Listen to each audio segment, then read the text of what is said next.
วัสดีเจ้าวันนี้มาปลากับเมล่าเนาะเมล่าช่องผู้จ่ายภาษาเมืองนะเจ้าวันนี้เมล่าจะ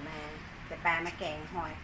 ยขมนะเจ้าแต่เมล่าไม่กินหอยเนาะเมล่าก็จะมาทำแกงเมืองนะเจ้าอันนี้คือเอ็นแก้วของกินควายนะเจ้าเราจะมาแตงหอยเนาะเพราะว่าคนโบราณเพิ่นบอกว่าถ้าปล่อยซัดอะไรอย่างก็เพิ่นจะมาให้กินอันนั้นนะเจ้าเวลาปล่อยหอยขมเนาะเวลาก็จะไปกินหอยขมนะเจ้าแรกจะเอาจีนี่มาแตนนะเจ้าเขามาเริ่มทำกันเลยนะเจ้า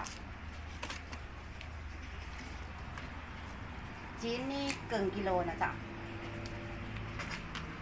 ใส่พริก15 เม็ดนะเจ้าแล้วก็หอมแดง2 ช้อนโต๊ะกะปิ1 ช้อนจ้ะปลาแห้1 ช้อนจ้ะ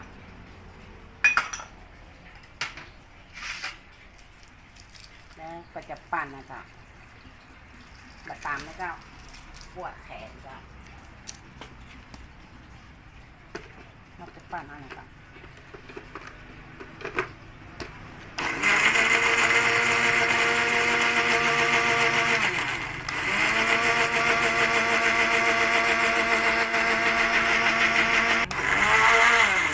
เจ้าปั่นแล้วนะจ๊ะแล้วเราก็มาใส่มะแกงเนาะ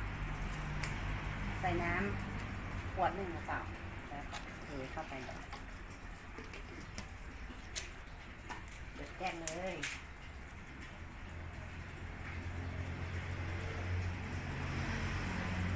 จ้ะเดี๋ยวรอมะแกงเดือดแล้วค่อยใส่จีนนะเจ้า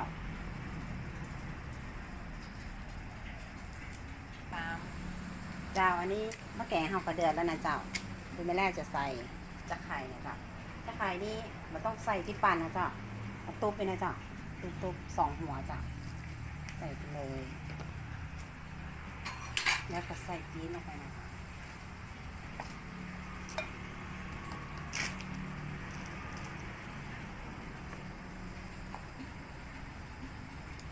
จ้ะเดี๋ยวเราสักกำเนาะเจ้าอันนี้แกงเขาก็สุกแล้วเนาะไม่แรกจะใส่เครื่องปรุงนะจ๊ะเครื่องปรุงนี่แล้วแต่ชอบเนาะเราจะใส่ในห้องนะจ๊ะชูรสรสดีเนาะ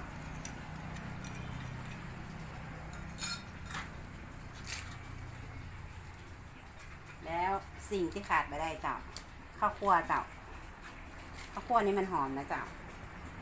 ใส่ข้าวคั่วมันจะได้ลำจ้ะแกงหอยถ้าขาดข้าวคั่วไปแล้วจ้ะเสียหมดเลยจ้ะ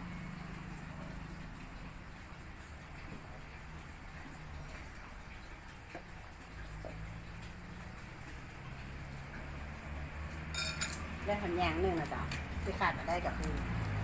ผักกีจ้ะผักกีไปเรื่อยนะจ๊ะใส่ไปเลยนะจ๊ะเรียบร้อยจ้ะเรียบร้อย